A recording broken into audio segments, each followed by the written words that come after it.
ದಕ್ಷಿಣ ಕನ್ನಡ ಜಿಲ್ಲೆಯಲ್ಲಿ ಕೊರೋನಾ ಮತ್ತೆ ದಾಂಗುಡಿ ಇಡತೊಡಗಿದೆ. ಕಳೆದ ಹಲವು ಸಮಯಗಳಿಂದ ಕೊರೋನಾದಲ್ಲಿ ಇಳಿಕೆ ಕಂಡಿದ್ರೆ ಇದೀಗ ಮತ್ತೆ ಕೊರೋನಾ ಸೋಂಕಿತರ ಪ್ರಮಾಣದಲ್ಲಿ ಹೆಚ್ಚಳವಾಗ್ತಾ ಇದ್ದು ಆರೋಗ್ಯ ಇಲಾಖೆಗೆ ಆತಂಕ ಮೂಡಿಸಿದೆ.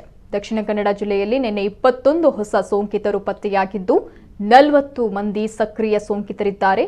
ಹಲವು ಸಮಯಗಳ ಬಳಿಕ ಜಿಲ್ಲೆಯಲ್ಲಿ 1 ಸಾವು ಸಂಭವಿಸಿದೆ ಅಂತ ಆರೋಗ್ಯಾಧಿಕಾರಿಗಳ ಬುಲೆಟಿನ್ ತಿಳಿಸಿದೆ.